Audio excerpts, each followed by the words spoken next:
Recentemente eu comecei a juntar alguns testemunhos de missionários que eu recebo regularmente. Alguns são da Agência Presbiteriana de Missões Transculturais, a APMT, da nossa igreja, outros são de outros órgãos missionários, alguns atuam no Brasil, outros atuam entre povos não alcançados fora do nosso país, em vários lugares do globo. E a minha intenção ou pelo menos era o início da intenção, era fazer algo que eu fiz logo no início da minha vida cristã, que era manter uma correspondência regular de encorajamento com esses missionários. Uma das coisas que mais me abençoou no início da minha vida cristã foi compreender que a obra que Deus estava fazendo era global, que Deus estava usando pessoas em vários lugares do mundo e que eu era apenas uma pequena parte dessa história no local onde Deus havia me plantado. Então, eu me lembro que nos primeiros anos da minha fé cristã, eu tinha uma série de pastas, onde eu colocava o nome da missão, os missionários daquela missão. Na igreja de onde eu vim, originalmente a Igreja Presbiteriana de Campina Grande, nós tínhamos um grupo missionário, nós tínhamos uma exposição missionária anual, e então aquilo tudo servia de base para que nós fizéssemos movimentos de mobilização, de intercessão, e aquilo foi muito abençoador para mim. Mas aí, à medida em que eu comecei a colecionar esses testemunhos, mais recentemente, eu comecei a perceber como é uma vida extremada a vida de um missionário no campo, especialmente nesse contexto transcultural. Eles experimentam as alegrias mais profundas e também as tristezas mais difíceis de lidar, principalmente quando você está fora do seu lugar, do seu país, falando uma outra língua, longe das pessoas que você ama, se adaptando daquela maneira que todos imaginam que um missionário transcultural precisa adaptar-se. Para ter só um exemplo do que eu estou falando, essa semana eu recebi a notícia de um dos meus queridos irmãos colegas do tempo de seminário, que trabalha como missionário entre os povos da região amazônica, povos não alcançados. E ele estava muito feliz num e-mailzinho que ele mandou para a gente, da turma, dizendo que ele estava começando a ver exemplos e frutos daquilo que ele estava plantando há vários anos naquele local. Os primeiros convertidos estavam aparecendo, os primeiros batismos ele estava fazendo.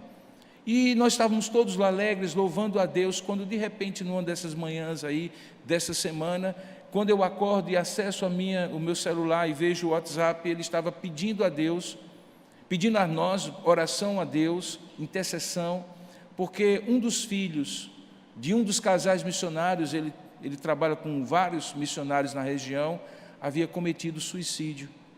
E os pais haviam acordado, e quando lá na maloca onde eles estavam na aldeia, eles foram procurar o filho estava pendurado, havia se enforcado naquele local.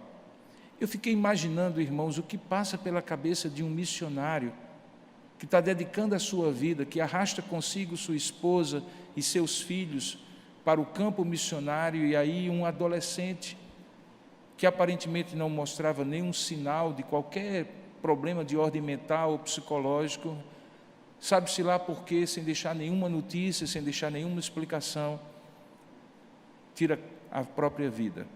E eu fiquei imaginando se aquele homem, querido colega do tempo de seminário, se ele continuará naquela tribo indígena, naquela mesma maloca onde ele está com a família, olhando para aquele mesmo lugar onde ele viu seu filho se suicidar. Na mesma semana, alegria por novos convertidos que haviam sido alcançados pelo Senhor. Na mesma semana, a tristeza profunda de perder um filho sem explicação no campo missionário. Eu poderia dar alguns outros exemplos aqui, porque eu comecei a observar que eles vivem, sim, extremos de um lado para outro. E quando nós falamos aqui na igreja sobre missões, e que eventualmente fazemos uma contribuição missionária, nós nem sempre percebemos que talvez o que eles mais precisam, além de uma contribuição financeira para o sustento deles, é de uma palavra de oração sempre colocada diante de Deus por suas vidas, e talvez uma palavra de encorajamento. Por que eu estou falando tudo isso? Porque hoje, no 5º episódio da 3ª temporada da série Edificarei a Minha Igreja, nós iremos ver os extremos, as reações extremas à missão de Paulo e Barnabé no finalzinho da primeira viagem missionária que eles empreendem. Abra sua Bíblia, por favor, no Evangelho de Atos, no capítulo 14.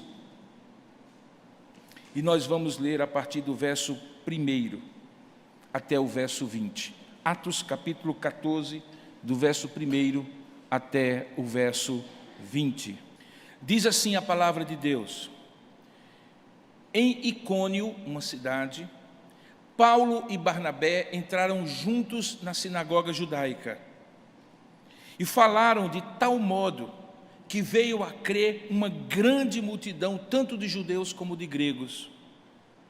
Mas os judeus incrédulos incitaram e irritaram os ânimos dos gentios contra aqueles irmãos.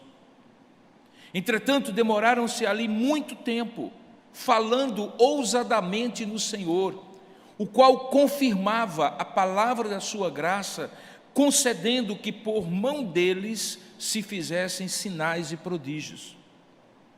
Mas dividiu-se o povo da cidade. Uns eram pelos judeus, outros pelos apóstolos.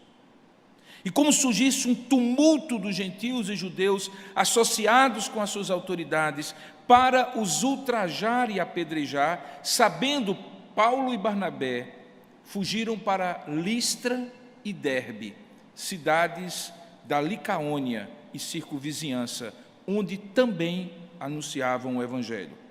Em Listra, costumava estar assentado um certo homem aleijado, paralítico desde o seu nascimento, o qual jamais pudera andar.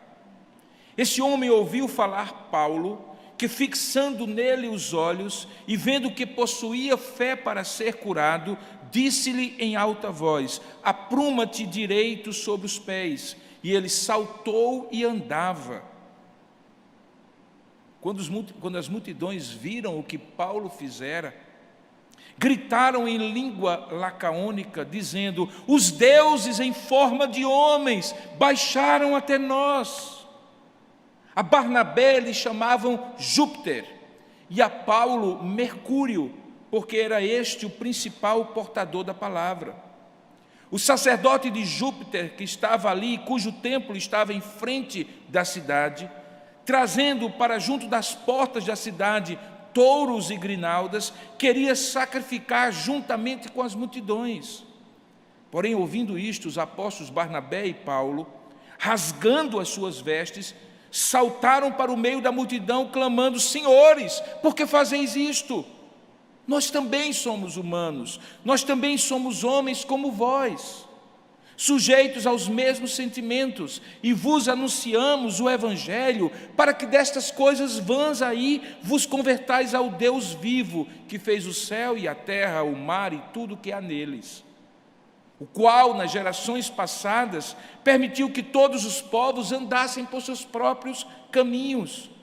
Contudo, nunca se deixou ficar sem testemunho de si mesmo, fazendo o bem, dando-vos do céu chuvas e estações frutíferas, enchendo o vosso coração de fartura e de alegria.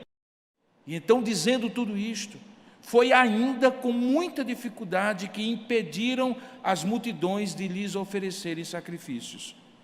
Sobrevieram, porém, judeus de Antioquia da Pisídia, de onde eles tinham vindo, e de Icônio, de onde eles tinham também vindo, e instigando as multidões e apedrejando a Paulo, arrastaram-no para fora da cidade, dando-o por morto. Rodeando-o, porém, os discípulos, levantou-se e entrou na cidade, e no dia seguinte partiu com Barnabé para Derbe.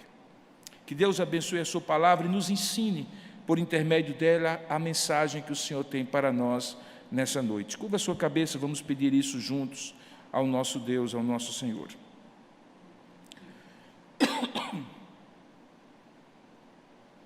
Senhor nosso Deus e Pai, nós rogamos a Tua bênção nesta hora pela mensagem que vamos ouvir da Tua parte. Sim, Pai, porque eu desejo ser apenas e tão somente portador daquilo que o Senhor tem para nós. Renova, ó Deus, o nosso coração, abre e estende a nossa compreensão, na medida em que o Teu Espírito vier a iluminar a nossa mente e nos permitir compreender qual é a mensagem que Tu tens para nós. Esclarece e concentra os nossos pensamentos tão somente e exclusivamente em Ti, na Tua Palavra, pois é assim que nós Te oramos e Te agradecemos, em nome e para a glória do Senhor Jesus. Amém. Da última vez que estivemos expondo o livro de Atos, nessa terceira temporada, nós havíamos deixado a cidade de Antioquia da Pisídia, depois de todos aqueles episódios que acontecem em 2 sábados seguidos, e que vocês se recordam. Naquela principal região da Pisídia, Antioquia, Paulo havia experimentado pela primeira vez a estratégia que ele experimentaria e reproduziria em outras cidades, que começasse pelos judeus a pregação do Evangelho, que a sinagoga, o lugar onde os judeus ofereciam os seus serviços a Deus, longe do templo de Jerusalém, fosse o ponto de partida.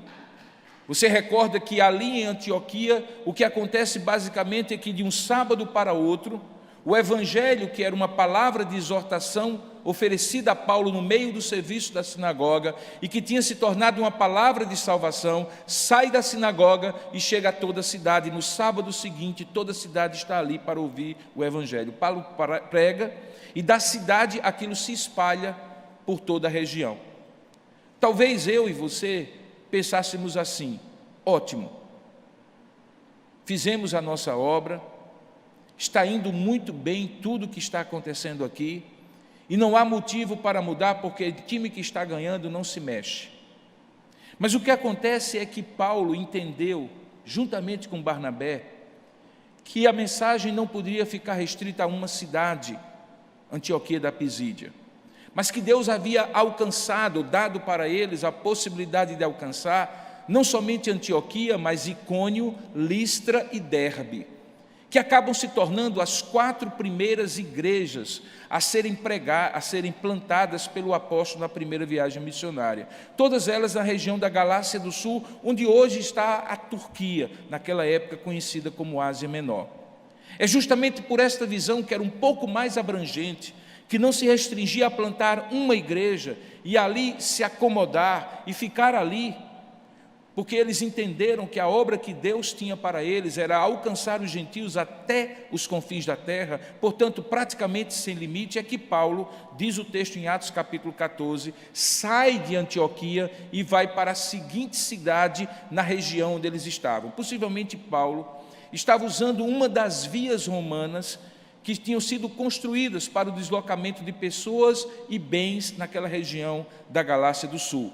E se você olhar no mapa, é comum que você tenha na sua Bíblia, normalmente no final dela, os mapas das viagens missionárias de Paulo, você vai ver que existe uma sequência. Logo depois de Antioquia, ele chega em Icônio, e Paulo e Barnabé repetem o padrão. O que é que acontece? Eles entram juntos na sinagoga judaica, da mesma maneira como haviam feito em Antioquia da Pisídia.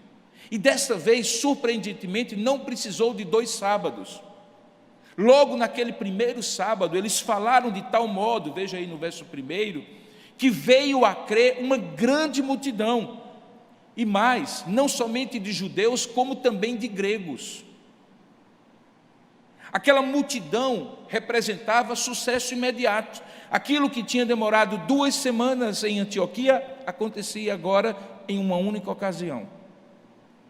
Mas como a vida de missionários, assim como eu falei na introdução, ela é vivenciada de extremos, você vai perceber que a partir de agora, Lucas começa a descrever no capítulo 14, os extremos do que Paulo e Barnabé experimentaram em Icônio, Listra e Derbe.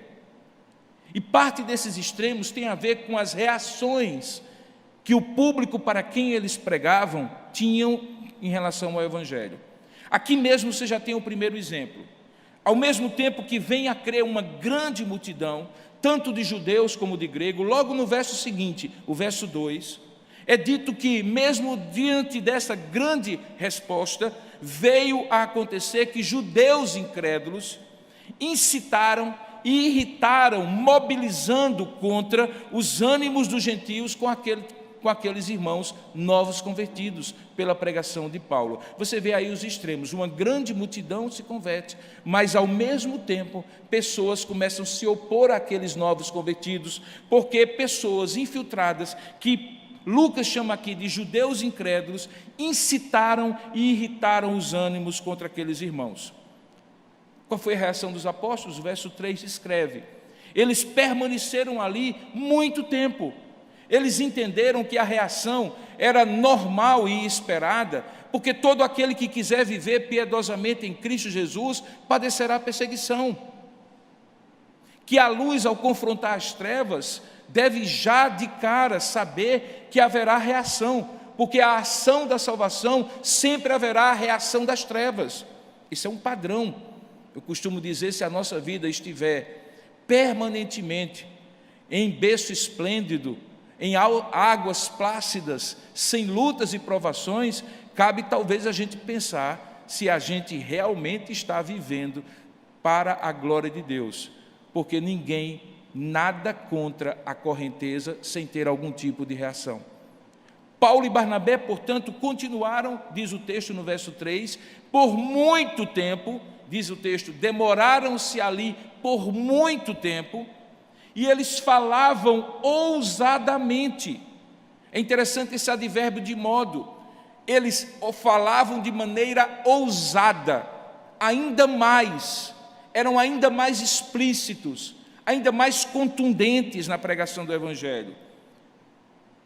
E da mesma maneira que Deus havia no passado feito com apóstolos como Pedro e João, como está contado nos primeiros episódios que nós já vencemos dessa exposição, aqui Deus chancela, ratifica, confirma com sinais e prodígios a pregação dos apóstolos. O texto diz que o Senhor confirmava, veja aí verso 3, o Senhor confirmava a palavra da sua graça, concedendo que por mão deles se fizessem sinais e prodígios.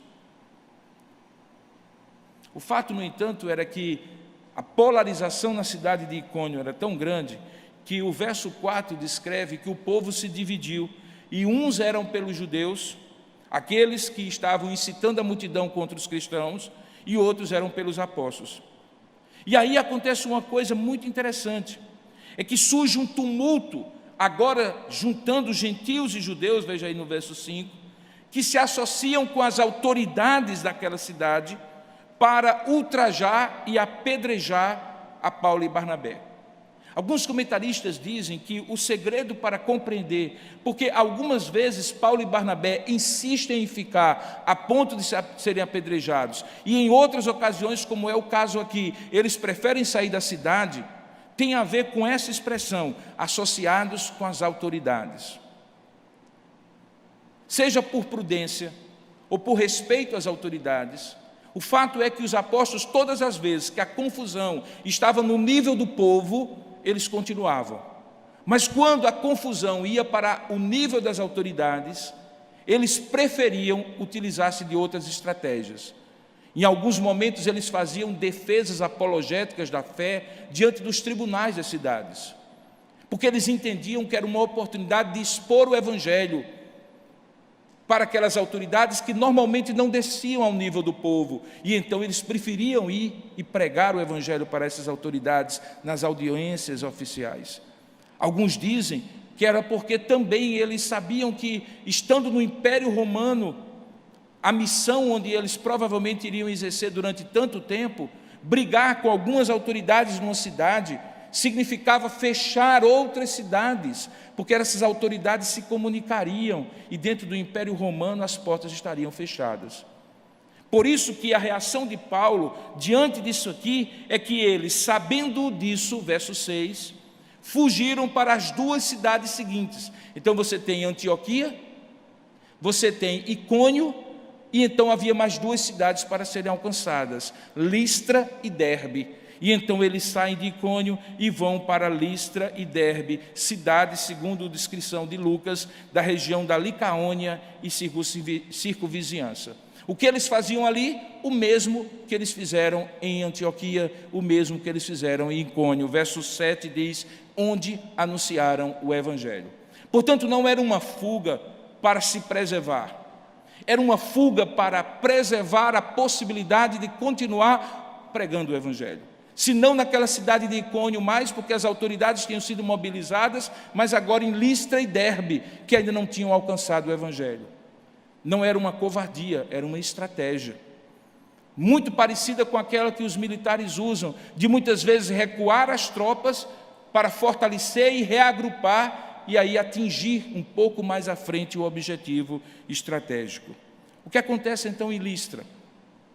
Aqui Paulo é descrito por Lucas como tendo sido alguém que, semelhantemente a Pedro e João, lá no capítulo 3 de Atos, é usado por Deus para operar um milagre extraordinário. Todo milagre é extraordinário, mas perceba que aqui havia uma característica, assim como aquele coxo que estava na porta formosa do templo e que ouviu Pedro e João dizendo assim, não temos ouro nem prata, mas o que temos te damos, levanta-te e anda. Aqui este homem também, diz o texto, verso 8, era um homem que costumava estar sentado na porta da cidade.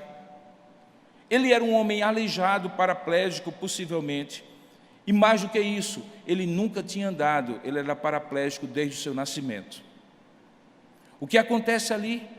O texto diz que esse homem ouviu falar ouviu falar Paulo, não de Paulo, mas ouviu o que Paulo falava, e esse Paulo que falava o Evangelho nas portas da cidade de Listra, fixando este homem os olhos nele, e vendo Paulo que ele possuía fé para ser curado, que algo estava acontecendo no coração daquele homem, na medida em que ele ouvia o Evangelho, Paulo então vai direto àquele homem, numa voz objetiva e direta, diz, apruma-te direito sobre os teus pés, e ele saltou e andava. Aqui nós temos algo muito interessante, irmãos. Em alguns momentos, Deus operava milagres, sinais e prodígios para abrir portas e o Evangelho ser ouvido com mais autoridade. Em alguns outros momentos, o Evangelho era pregado com autoridade e Deus confirmava com milagres, sinais e prodígios. Viu antes que quando ele estava ainda em Icônio, à medida em que ele pregava, Deus confirmava por meio de milagres e sinais. O Evangelho era pregado, milagres e sinais confirmavam. Mas aqui acontece o contrário. Ele simplesmente está no início do seu ministério em Listra, quando chega ali um homem, diante de um homem aleijado, desde o seu nascimento. E à medida em que ele estava pregando, aquele homem fixa os olhos em Paulo, Paulo fixa os olhos naquele homem, e um milagre acontece. E o que acontece a partir daí?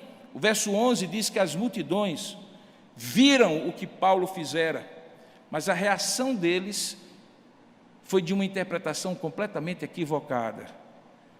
É bom lembrar que antes daquelas regiões do Império Romano serem romanas, elas estavam influenciadas por uma mistura da religião grega, helênica, com a religião romana. E em ambos os casos, você tinha vários deuses. E esses vários deuses, segundo os romanos e gregos, eram tidos como deuses de determinados aspectos da vida. Baco era o deus do vinho, Afrodite era a deusa do amor e da fertilidade, Mercúrio era o deus da comunicação, Júpiter era o deus do poder.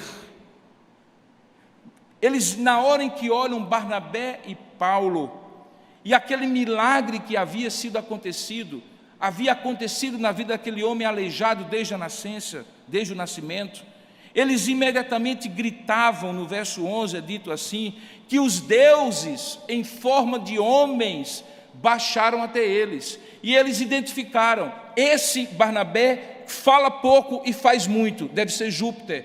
Esse Paulo é quem mais fala, deve ser Mercúrio, o portador da palavra. E naquele momento, quando eles têm essa interpretação, imediatamente o sacerdote do templo de Júpiter, que tinha um grande templo naquela região, na vizinhança da cidade, já prepara os sacrifícios. Você viu a descrição? Ele traz touros e grinaldas, que seriam sacrifícios oferecidos a Paulo e a Barnabé, a Mercúrio e a Júpiter, que haviam baixado até eles.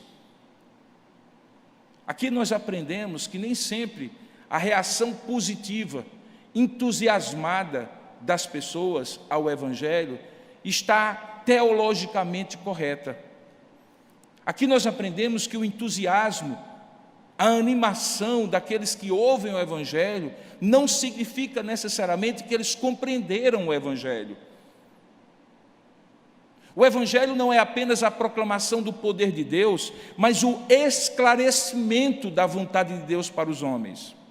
O Evangelho não apenas anima o coração, demonstra o seu poder, mas ele também corrige pensamentos, afeta a maneira de entendermos a vida, quem é Deus e qual é o propósito dele na nossa vida. De uma visão politeísta que eles tinham, era necessário que Paulo agora os conduzisse a uma visão monoteísta, onde havia e há um único Deus. E por isso, na hora em que aquele sacerdote se aproxima com aquela multidão, entusiasmada, olhando para ele como Mercúrio, olhando para Barnabé como Júpiter, imediatamente o apóstolo Paulo e o apóstolo Barnabé, ambos aqui são chamados de apóstolos, enviados por Deus, rasgam as suas roupas. Imagine, eles eram de origem judaica, oferecer sacrifícios a homens era idolatria, tê-los como deuses, falsos deuses, era idolatria. E como cristãos, eles sabiam disso também. Eles rasgam as suas roupas. É uma forma de mostrar não apenas arrependimento, mas revolta, discordância. De jeito nenhum, rasgam as suas roupas. E aí dirigem as suas palavras para aqueles homens. E aqui nós aprendemos, pelas palavras de Paulo e Barnabé, a visão que eles tinham de qual era o papel deles naquele lugar. Perceba que eles enfatizam primeiramente que eles eram homens e não deuses. Existe uma possibilidade muito sedutora àqueles que pregam o Evangelho a se acharem mais do que simplesmente portadores da palavra. Imagine que eles estavam no meio de um grande sucesso ministerial. Era sedutor para Paulo e Barnabé passar o pano, como se diz hoje, colocar panos quentes e dizer, vamos admitir que eles pensem assim por um instante, depois a gente ajeita lá na frente. Não. Era fundamental que eles corrigissem naquele momento, que a glória fosse de Deus, a atenção deles fosse para Deus, que de maneira nenhuma fosse confuso na mente deles que Paulo e Barnabé não eram de modo algum Júpiter e Mercúrio, mas eram homens. E aí Paulo diz, nós somos homens como vós. E digo mais, somos sujeitos aos mesmos sentimentos que vocês têm. Portanto, não apenas somos homens, mas somos homens pecadores como vocês. Não somos deuses e não somos semideuses. Só tem uma diferença. Nós viemos aqui para anunciar o Evangelho. E o Evangelho justamente é o poder de Deus para converter vocês dessas coisas vãs que vocês creem, vazias e sem sentido, de que deuses descem à terra, que existem vários deuses, e que eu e Barnabé somos dois deles, para que vocês saiam disso e se convertam ao único Deus vivo que fez o céu, a terra e o mar e tudo que há neles. Perceba que eles aproveitam a oportunidade para, na medida em que vão corrigindo o pensamento equivocado daquela multidão, conduzi-los para o Evangelho. Aqui nós temos um exemplo do que nós chamamos de apologética evangelizadora. A ideia de apologética é a ideia de corrigir o erro contrário à fé cristã. É um embate, muitas vezes intelectual, de dizer não, isso está errado de acordo com a palavra de Deus. É um processo de desconstrução do erro. Mas Paulo tinha uma visão muito interessante. Ele não apenas desconstruía o erro, mas na medida em que ele batia para que aquele edifício errado, sobre o fundamento errado, caísse, ele já vinha edificando um novo edifício sobre um fundamento correto, porque à medida em que ele diz, não, nós não somos Júpiter, não, nós não somos Mercúrio, nós somos homens como vocês, sujeitos aos mesmos sentimentos de vocês, ao mesmo tempo ele dizia, mas nós anunciamos o Evangelho do Deus vivo, que pode libertar vocês dessas vãs manifestações de credulidade, para que vocês creiam nele e somente nele. Paulo estabelece um diálogo naquela pregação, onde ele prega o Evangelho, ele mostra que Deus esteve com testemunho entre todos os povos e abençoou todos os povos, inclusive os licaônicos onde ele estava, com chuvas e estações frutíferas, veja aí no verso 17, e enchendo assim aqueles homens do coração de fartura e de alegria. Paulo estava desconstruindo a ideia de que as colheitas abençoadas eram fruto das bênçãos dos deuses, e dizendo, não, não é, foi Deus que fez isso por vocês, o único Deus verdadeiro. Então foi dessa maneira que Paulo reagiu àquela forma equivocada. Lucas continua dizendo assim, que mesmo assim, verso 18, foi com grande dificuldade que eles impediram que as multidões lhes oferecessem sacrifícios. E aqui nós aprendemos que nem sempre o processo de desconstruir uma visão equivocada de Deus e da vida é algo imediato. Uma das coisas mais interessantes que eu tenho aprendido no Evangelho é que desconstruir pensamentos equivocados e construir o verdadeiro Evangelho no coração das pessoas passa por uma persistência. Porque, como eu costumo dizer, tudo o que é certo naturalmente tende a ser corrompido pelo erro. Tudo que é fácil fazer tende a ser mais fácil não fazer. Tudo que implicar em mudança de hábito, mudança de atitude, a minha tendência por inércia espiritual é deixar as coisas como são. E isso acontece muitas vezes na peregrinação espiritual das pessoas. Elas são tocadas, elas são movidas para conhecer Deus, mas nem sempre o resultado ali é imediato. É preciso que haja uma persistência da parte de quem está ministrando, uma insistência do Espírito Santo para ir aos pouquinhos trazendo esta pessoa à verdade, para que ela conheça o verdadeiro Evangelho. Por isso diz o texto que não foi com facilidade que eles impediram as multidões que lhe oferecessem sacrifícios. E quando eles estavam nessa situação, tendo que lidar com esta multidão equivocada, corrigindo o pensamento deles, eis então que sobrevém, verso 19, de Antioquia e de Icônio, as duas cidades onde eles já tinham passado, judeus que, não tendo o que fazer, provavelmente, seguiam os apóstolos por onde eles iam para trazer problemas, porque eles instigam as multidões, e essas multidões apedrejam a Paulo e o arrastam para fora da cidade, e diz o texto, Lucas descrevendo, que eles tiveram a impressão que Paulo estava morto, tal era o ferimento que tinham provocado no apóstolo. Veja o que acontece com esse homem, irmãos. Para um pouquinho. Ele é um pregador de grandes multidões. As multidões atendem à pregação dele. Muitos se convertem. Por onde ele passa, o Evangelho se sobrepõe aos equívocos do lugar, às religiões pagãs do lugar. Ele chega ao ápice do sucesso aqui, quando as multidões, ainda que de maneira equivocada, olham para eles, tal era o poder que havia em Paulo e Barnabé, como se fossem deuses.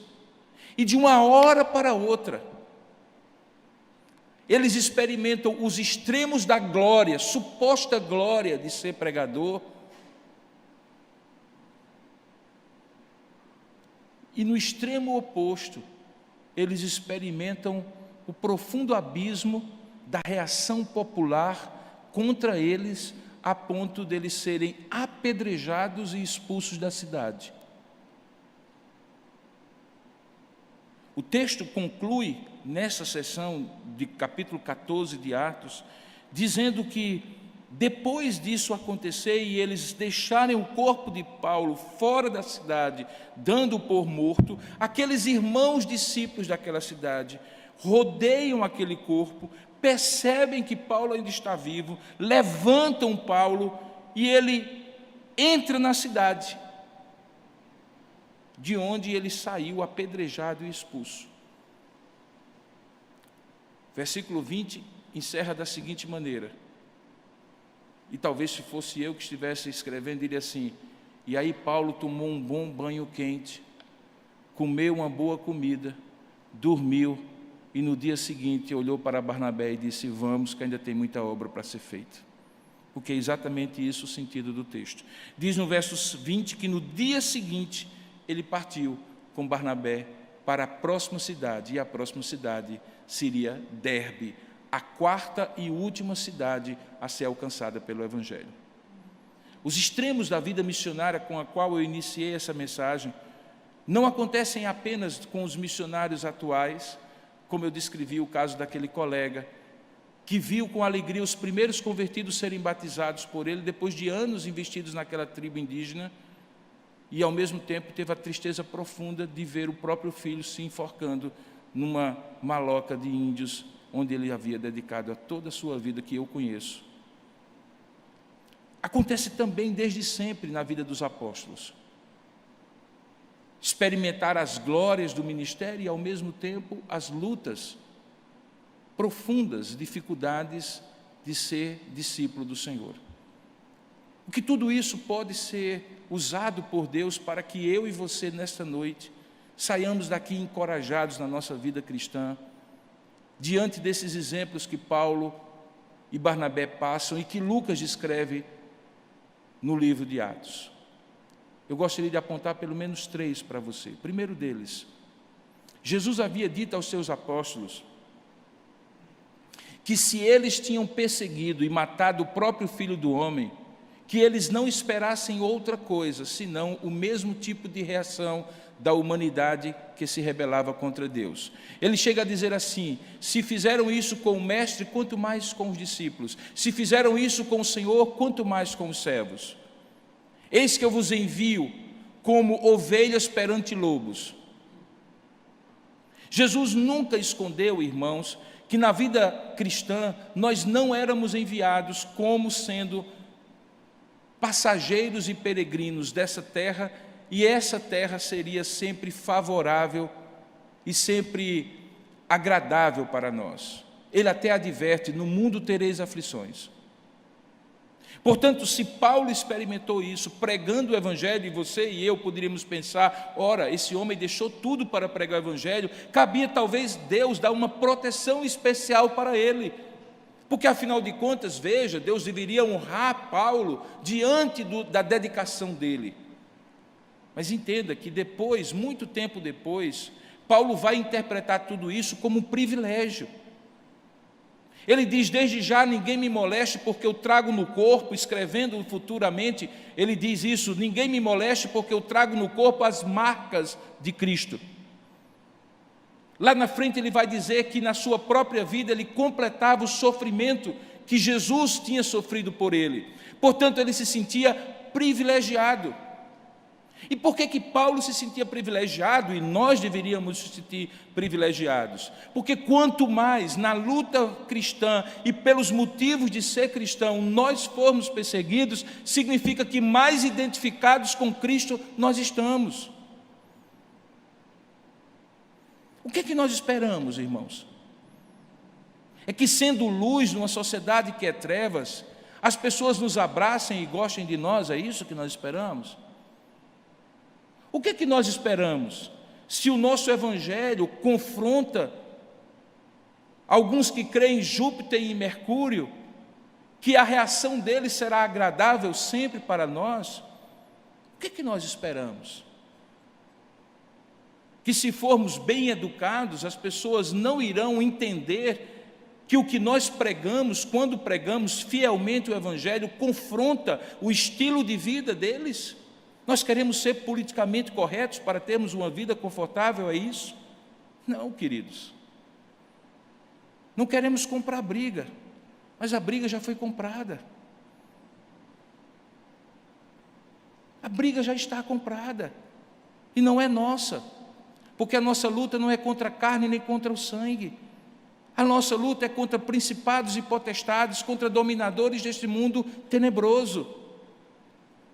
Por isso devemos nos revestir de toda a armadura de Deus e nos preparar para o dia mau. E queridos, dia mau é uma expressão para o dia em que nós vivemos. Todos os dias e a qualquer momento, o dia que está indo muito bem pode dar uma virada radical e nós estarmos no meio de um furacão de perseguição, de intolerância, de constrangimentos, simplesmente porque somos quem somos e pregamos o que pregamos, porque cremos o que cremos. O Evangelho não é um salvo-conduto na vida. O Evangelho constrange pelo simples fato de ele apontar às pessoas a necessidade de Deus. Apontar às pessoas como apontou a nós, como é vã toda tentativa de salvar a si mesmo, e como todas as formas de substituir Deus por outros deuses afrontam ao Criador e trazem do Criador ira, embora Ele nos ame e deseje nos tirar dessas vãs tentativas para seguir ao Deus vivo. Isso tudo está previsto. Prepare-se. Eu tenho dito isso em alguns outros momentos. Amanhã, na segunda-feira, prepare-se para o pior, aproveite o melhor, seja firme no Senhor e entenda que sua vida é dele e não se limita a essa existência. Perceba mais. Perceba que essa história mostra um caráter maduro e bem equipado do apóstolo Paulo e de Barnabé. É muito interessante como eles flutuam nessas reações diferentes. Como eles aproveitam essas reações diferentes. Veja, Paulo poderia simplesmente se indignar diante daquele sacerdote de Júpiter que queria fazer sacrifícios para eles e rejeitá-lo. Como eu falei, ele poderia ter feito uma opção por uma apologética desconstrutiva, de mostrar o erro, de apontar o erro, de criticar o erro. Mas Paulo reverte aquilo em seu favor. Ao mesmo tempo que ele mostra o erro, confronta o erro, rasga as roupas, diz que aquilo está errado, ele aproveita para falar do certo. Ele aproveita para pregar o verdadeiro Deus, porque o objetivo dele não é derrubar apenas, mas é edificar. O objetivo dele não é apenas apontar o erro dos outros, é mostrar o acerto do Evangelho para os outros. Assim também deve ser nossa perspectiva na vida. Na medida em que a sociedade se polariza em vários aspectos, inclusive no aspecto religioso, é muito mais fácil nós apontarmos os erros dos outros. Mas Deus não nos colocou apenas para apontar erros dos outros. Até porque, se formos sinceros, nós temos tantos erros conosco mesmo, em nós mesmos, que faltaria tempo para apontar os dedos para os outros. Mas Deus quer mais de nós, irmãos. Deus quer que nós arregimentemos pessoas para o Evangelho e não apenas demonstremos o falso evangelho onde elas estiverem. Nós fomos chamados para a conquista de almas e corações, e não para a destruição de pensamentos e opiniões equivocadas.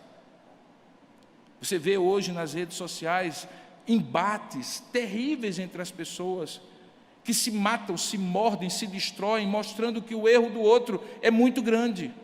Mas eu vejo poucas pessoas tendo uma postura redentiva. E o que é uma postura redentiva? Seja nas redes sociais, nos seus relacionamentos familiares e de amizade. É quando você compreende que aquele erro é provocado por uma cegueira espiritual. E a melhor maneira de você corrigir aquela cegueira espiritual é mostrar a luz do Evangelho. Porque a melhor maneira nas trevas de mostrar o caminho é acender uma luz para que as pessoas saibam por onde sair das trevas. Paulo fazia isso. Perceba, ele aproveitava, na medida em que as flutuações do humor das multidões, favoráveis ou contrárias a ele, se alternavam, ele sabia surfar aquilo em favor do Evangelho. Mas há uma terceira aplicação desse texto. E Lucas é muito sucinto, e todas as vezes que Lucas é sucinto, você lembra que há 2 ou 3 domingos atrás eu disse que Lucas, dos evangelistas, era o mais detalhista, até porque, sendo médico, ele era bem minucioso. Mas quando ele é sucinto, quando eu leio a literatura que ele produz, inspirada por Deus, e ele é bem sucinto, é porque é o fundamental que eu preciso saber.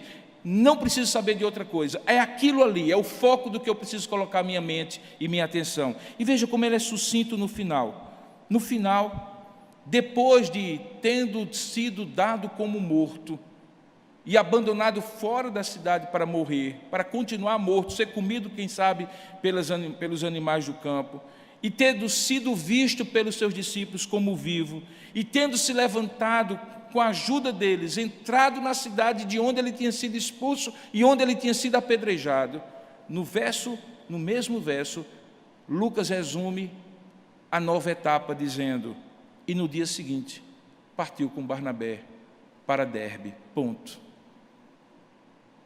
Havia um samba antigo que dizia assim: levanta, sacode a poeira e dá a volta por cima. É exatamente isso que Paulo faz. Ele levantou, sacudiu a poeira e deu a volta por cima, porque o mais importante não era a integridade dele, era a obra que ele tinha de fazer. Se no lugar era sucesso, graças a Deus. Se o sucesso não era muito bem compreendido, deixe-me corrigir. E se, ao invés de sucesso, há perseguição e até apedrejamento, levante, sacuda a poeira, dê a volta por cima. Tem muito mais lugar para pregar o Evangelho, muito mais gente para ser alcançado. Essa era a ideia de Paulo. Por isso Lucas descreve que no dia seguinte, de maneira sucinta, partiu com Barnabé e foi para Derbe, e lá ele vai contar o resto da história. Assim também tem que ser a nossa vida, irmãos.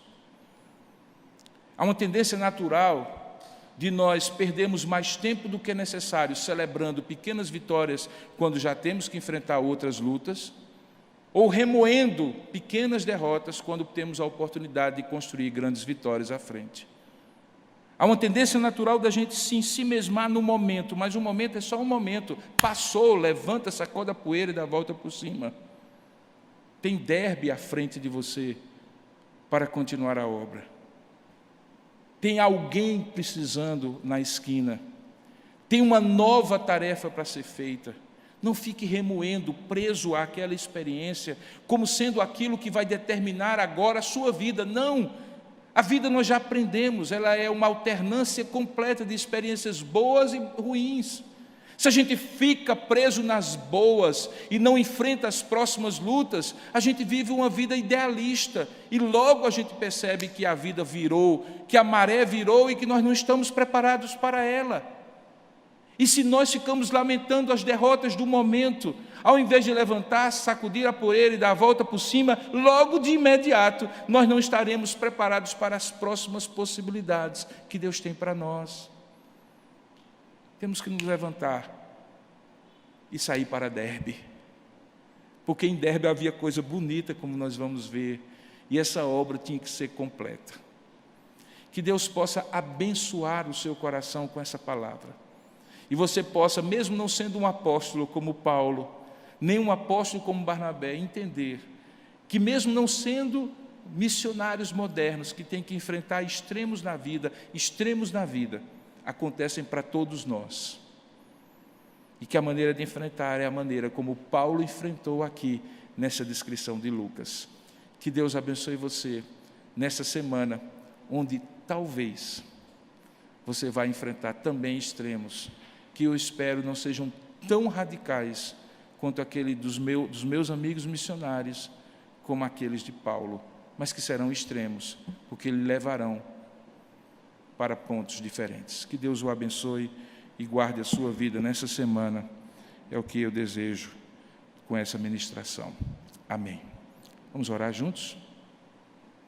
Deus, nosso Pai, nos ensina pela Tua palavra na medida em que nós ouvimos aquilo que foi pregado e ministrado e na medida em que o Teu Espírito Santo aplicou ao nosso coração o que foi ministrado.